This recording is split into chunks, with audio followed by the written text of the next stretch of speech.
हाँ देखिए, अब मैं इसको 2 पार्ट में रख दिया हूँ। दूसरे पार्ट में आप चार्ट ऑफ पर्सनल प्रोनाउन देखेंगे।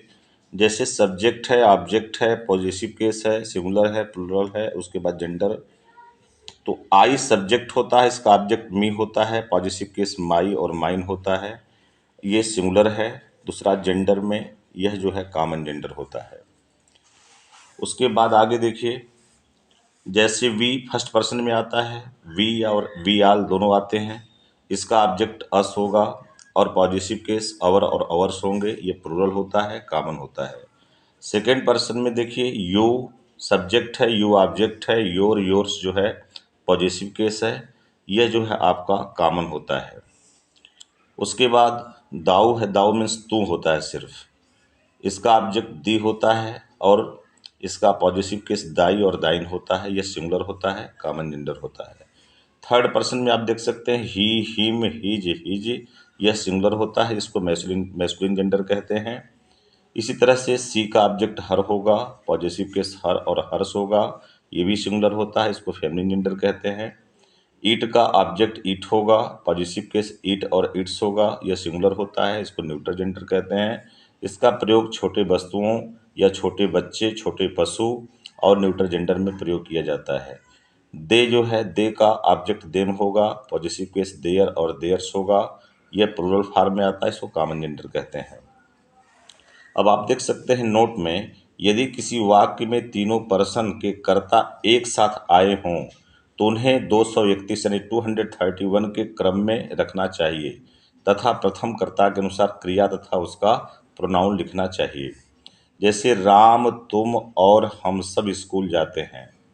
तो यहाँ पर 231 फार्मूला लागू होगा। तो यहाँ होगा यू, पहले सेकंड पर्सन का कर्ता रखेंगे, फिर थर्ड पर्सन का कर्ता रखेंगे, उसके बाद जो है फर्स्ट पर्सन का रखेंगे। तो you, Ram and we all go to school.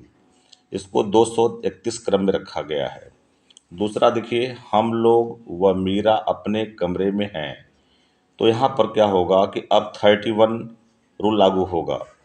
तो Meera and we are in our room, और इनके साथ हमेशा जो आपका ये पॉजिटिव केस है वो अवर में रखा जाता है, यानी फर्स्ट पर्सन में रखा जाता है। यदि किसी वाक्य में कर्ता तीनों पर्सन का हो और वह ऐसे वस्तु की ओर संकेत करता हो जो कि सही न हो, ऐसी स्थिति में 123 फार्मूला का प्रयोग किया जाता है। जैसे तुम, श्याम और हम सब उसका सामान चुराए। यानी अवैधानिक रूप से कोई काम अगर होता है तो उसमें 100 जो है 23 फार्मूला को लागू किया जाता है। First person, second person, third person. तो we, you and Shyam stole his things. अब उसका सामान चुराए, हिज थिंग्स। तो इस प्रकार आपको गाइस समझ में आ रहा होगा। इसके बाद देखिए नोट में, निर्जीव वस्तु, पशु पक्षी, छोटे बच्चे, मौसम, दिन, ऋतु, तारीख इत्यादि के लिए ईट का ही प्रयोग किया जाता है। मैं एक एक शब्द को समझाने का प्रयास किया हूँ। आप कोई भी वीडियो प्रोनाउन का देख लीजिए, इतना विस्तार से आपको नहीं मिलेगा। मैं एक एक बात को समझाने का प्रयास कर रहा हूँ। फिलिंग द ब्लैंक्स में भी इसको देख लीजिए, सुटेबल प्रोनाउन जैसे लिखा है, Geeta is a doctor, she is a chief of hospital. यानी जो है गीता के लिए यहाँ पर प्रोनाउन सी आया है। इसी तरह से she came here, a purse left. तो सी के साथ अपने की अंग्रेजी हर हो जाती है। इस तरह से पहचान, प्रोनाउन अपने की अंग्रेजी, स्वयं की अंग्रेजी। अर्थात जो है इंग्लिश में अपने की कोई मीनिंग नहीं होती, पॉजिटिव केस के माध्यम से ही अपने की अंग्रेजी बनाई जाती है। तो आई के साथ अपने की अंग्रेजी माई होती है, स्वयं की अंग्रेजी माई सेल्फ होती है। वी के साथ अपने की अंग्रेजी अवर होती है, स्वयं की अंग्रेजी अवर सेल्फ्स हो जाती है। यू के साथ अपने की अंग्रेजी योर और स्वयं के लिए योर सेल्फ या योर सेल्फ्स का प्रयोग करते हैं, क्योंकि यू जो है सिंगुलर तथा प्लूरल दोनों माना जाता है। ही के साथ अपने की अंग्रेजी हिज और स्वयं की अंग्रेजी हिमसेल्फ होती है। सी के साथ अपने की अंग्रेजी हर और स्वयं के लिए हर सेल्फ लगाया जाता है। ईट के साथ अपने की अंग्रेजी ईट और जो है स्वयं के लिए इट सेल्फ का प्रयोग होता है। दे के साथ अपने की अंग्रेजी देयर या स्वयं के लिए देम सेल्फ का प्रयोग करते हैं। जैसे मैं अपना पुस्तक पढ़ता हूँ, तो आई रीड माई बुक। हम अपना कार्य करते हैं, वी डू आवर वर्क।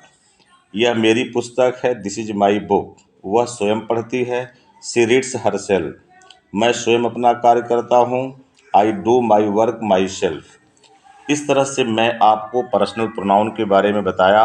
अब मैं आपको दूसरे जो है डिमोनिस्ट्रेटिव प्रोनाउन के बारे में बताने जा रहा हूँ कि what is the demonstrative pronoun और कैसे यूज किया जाता है सेंटेंस में। इसको कहते हैं संकेतवाचक सर्वनाम, ए प्रोनाउन विच इंडिकेट्स। अब हम लोग डिमोनिस्ट्रेटिव प्रोनाउन यानी दूसरे प्रोनाउन का अध्ययन करने जा रहे हैं, संकेतवाचक सर्वनाम।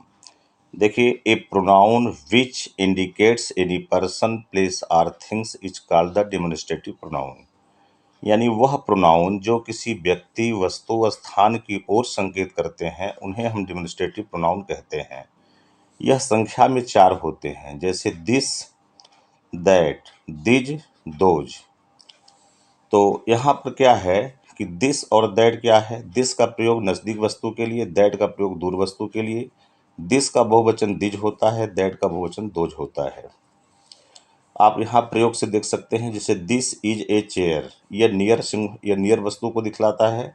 दिज आर चेयर्स, यह प्लुरल को दर्शाता है।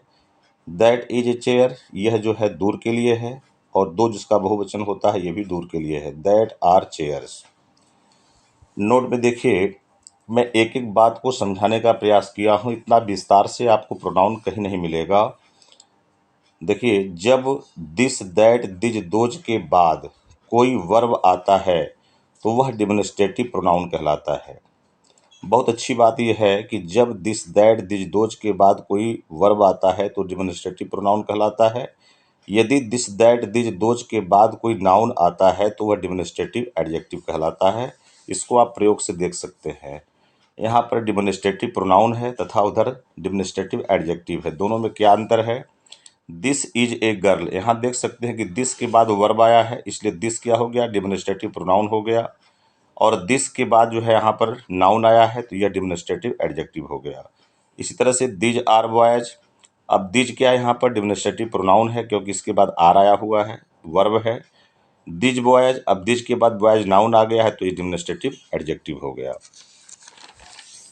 इस प्रकार आप देख सकते हैं। और आप जो है इसमें देख लीजिए एग्जाम्पल में, that was a chairman, that के बाद वाज आया है वर्ब के रूप में तो दैट हो गया demonstrative pronoun. That chairman was a wicked, यहाँ पर जो है दैट के बाद चेयरमैन नाउन है इसलिए डिमोनिस्ट्रेटिव एडजेक्टिव हो गया। इस तरह से दोज आर यूजफुल बुक्स, अब यहाँ दोज क्या है, डिमोनिस्ट्रेटिव प्रोनाउन है क्योंकि इसके बाद आर आया हुआ है। दिज बुक्स, दिज के बाद जो है नाउन आया है इसलिए डिमोनिस्ट्रेटिव एडजेक्टिव हो गया। तो गाइज आप जो है इसके प्रयोग को और इसके अंतर को समझ रहे होंगे। अब हम लोग अध्ययन करेंगे तीसरा इंट्रोगेटिव प्रोनाउन, प्रश्नवाचक सर्वनाम। ए प्रोनाउन विच इज यूज्ड, आज पूरा जो है प्रोनाउन का चैप्टर कंप्लीट हो जाएगा, आप इसको ध्यान से देखें। A pronoun which is used for asking question is called an interrogative pronoun, यानी जो प्रोनाउन प्रश्न पूछने के लिए प्रयोग किए जाते हैं उनको इंट्रोगेटिव प्रोनाउन कहा जाता है। ये निम्न होते हैं जो 2 खंड में बटे होते हैं। इसमें जो है इंट्रोगेटिव प्रोनाउन और इंट्रोगेटिव एडवर्ब दोनों होता है। तो इंट्रोगेटिव प्रोनाउन में कौन कौन शब्द आते हैं, जैसे व्हाट हो गया, हु हो गया, हुम हो गया, हुज हो गया, विच हो गया, हाउ मच, हाउ मेनी। इसमें how, why, where, when, how many, ये चारों जो है पांचों इंट्रोगेटिव एडवर्ब कहलाते हैं क्योंकि यह एडवर्ब को शो करता है। अब नोट में देखिए कि जब इंट्रोगेटिव वर्ड के बाद कोई वर्ब आता है तो इंट्रोगेटिव प्रोनाउन कहलाता है। जब इनके बाद कोई नाउन आता है तो इसको इंट्रोगेटिव एडजेक्टिव कहा जाता है। अब इंट्रोगेटिव प्रोनाउन और इंट्रोगेटिव एडजेक्टिव के अंतर को आप समझिए। जैसे यहाँ देखिए, what is your name, what के बाद इज वर्ब आया है तो यह क्या है, आपका इंट्रोगेटिव प्रोनाउन है। What things do you like, अब व्हाट के बाद नाउन आया है तो यह क्या हो जाएगा, इंट्रोगेटिव एडजेक्टिव हो जाएगा। इसी तरह से हु आर यू, हु के बाद आर आया है वर्ब के रूप में, ये इंट्रोगेटिव प्रोनाउन है। और हुज बुक, हुज के साथ नाउन आया है तो यह क्या है, इंट्रोगेटिव एडजेक्टिव है। इसी प्रकार हम लोग अगला देखेंगे रिलेटिव प्रोनाउन, संबंध सूचक सर्वनाम। इस वेन, यहाँ पर लिखा है कि when interrogative words are used for connecting two or more sentence called relative pronoun, यानी ऐसे प्रोनाउन जो 2 नाउन या 2 वाक्यों को जोड़ने के लिए प्रयोग किए जाते हैं उन्हें हम लोग रिलेटिव प्रोनाउन कहते हैं। जैसे this is a boy, he came here for helping me, इसको जोड़ेंगे तो हो जाएगा this is boy who came here for helping me. यहाँ पर ही के स्थान पे जो हु आया है, यह दोनों वाक्यों को जोड़ने का काम कर रहा है। तो जब इंट्रोगेटिव वर्ड का प्रयोग प्रश्न करने के लिए किया जाता है तो इंट्रोगेटिव प्रोनाउन कहलाता है, लेकिन जब दो वाक्यों को जोड़ने का काम करता है तो इसको रिलेटिव प्रोनाउन कहा जाता है। ये डिफरेंस बहुत बड़ा है, इसको आप समझेंगे। अगला है this is a place Mahatma Gandhi was born, तो this is a place where Mahatma Gandhi was born, यानी वेयर शब्द दोनों वाक्यों को जोड़ दिया, इसको भी जोड़ दिया और इसको भी जोड़ दिया। तो यह यहाँ पर रिलेटिव प्रोनाउन के रूप में काम कर रहा है। गाइज आप इसको समझेंगे कि जब इंट्रोगेटिव वर्ड्स दो वाक्यों को जोड़ने का काम करता है तो रिलेटिव प्रोनाउन बन जाता है। अब इंट्रोगेटिव प्रोनाउन और रिलेटिव प्रोनाउन में अंतर क्या है? देखिए, हु माने कौन, लेकिन इस इंट्रोगेटिव प्रोनाउन में इसका अर्थ होता है कौन, लेकिन इंट्रोगेटिव रिलेटिव प्रोनाउन में इसका अर्थ जो हो जाता है। हुम माने किसे, इसका अर्थ हो जाएगा फिर जिसे। हुज माने किसका, रिलेटिव प्रोनाउन में इसका अर्थ हो जाएगा जिसका। विच माने कौन सा, अब यहाँ पर जो वस्तु, छोटे जीव इत्यादि के लिए जो है इसका प्रयोग होता है, इसका अर्थ हो जाएगा जिसका। विच माने कौन सा, यहाँ हो जाएगा जो। दैट माने की, रिलेटिव प्रोनाउन में इसका अर्थ आता है जो, ये वस्तु व्यक्ति के लिए दोनों के लिए प्रयोग किया जाता है। व्हाट माने क्या, इसका अर्थ बनता है रिलेटिव प्रोनाउन में जो, वस्तु के लिए। तो दोनों के अंतर को आप समझ रहे होंगे। इसी तरह से हाउ माने कैसे, यहाँ हो जाएगा जैसे। हाउ मच माने कितना, यहाँ हो जाएगा जितना। वेन माने कब, यहाँ हो जाएगा जब। वाई माने क्यों, यहाँ हो जाएगा के कारण। वेयर माने कहाँ, यहाँ हो जाएगा जहाँ। यानी इंट्रोगेटिव जो है प्रोनाउन में इसका अर्थ अलग होता है, रिलेटिव प्रोनाउन में उसका अर्थ अलग हो जाता है, जो दोनों को मैं दिखलाया हूँ। अब यहाँ पर आप इसको देख सकते हैं एग्जाम्पल से, जैसे आई सा a man, he was blind, मैंने एक आदमी को देखा, वह जो है अंधा था। तो आई सा a man who was blind, यहाँ हु शब्द दो वाक्यों को जोड़ दिया। यहाँ हु का अर्थ जो हो गया, यानी हु का प्रयोग सजीव प्राणियों के लिए किया जाता है। हु, हुम, हुज, ये तीनों शब्द का प्रयोग जो है, तीनों इंट्रोगेटिव शब्द का प्रयोग प्रायः जो है सजीव प्राणी के लिए किया जाता है। I called him, he was calling him, तो आई कॉल्ड हिम हुम, ही वाज कॉलिंग, यहाँ पर देखिए हुम जो है का प्रयोग किया गया है। वैसे हु का ऑब्जेक्ट जो है हुम होता है, पॉजेसिव केस हुज होता है। तो ये तीनों शब्दों का प्रयोग सजीव प्राणियों के लिए प्रयोग किया जाता है। I called him his watch was stolen, तो इसका बन जाएगा I called him whose watch, माने जिसका घड़ी वॉच स्टोलन, चुराया गया था। I do not know the reason he was weeping, तो यहाँ हो जाएगा I do not know the reason why he was weeping, यहाँ वाई शब्द जो है कारण को दिखाता है, उससे जोड़ा गया है। अब इसके बाद हम आपको बता रहे हैं पांचवा इंडिफिनिट प्रोनाउन, अनिश्चयवाचक सर्वनाम। देखिए, such pronoun which do not tell definite number, ऐसे प्रोनाउन जो निश्चित संख्या का बोध नहीं कराते हैं, उनको हम लोग इंडिफिनिट प्रोनाउन कहते हैं। जैसे इसको अगर आप समझें तो इसके लिए एक शब्द आता है scene, yes E A N, जैसे यस ई ए एन। अब स से जो है, यस से आप क्या क्या, जैसे कि मान लीजिए समबडी हो गया, समथिंग्स हो गया, सम हो गया, इस तरीके से आप मिला लेंगे। ई फॉर ईच हो गया, इवरी हो गया, एवरीवन हो गया, एवरीबॉडी हो गया। ए फॉर ऑल हो गया, एनीबडी हो गया, एनीबडी हो गया, एनीथिंग्स हो गया, एनीवन हो गया। इसी तरह से जो है यन है, तो यन से आपका जो है नाइदर हो गया, नन हो गया। इस तरह से आप देख सकते हैं, इसको याद कर सकते हैं सीन के माध्यम से।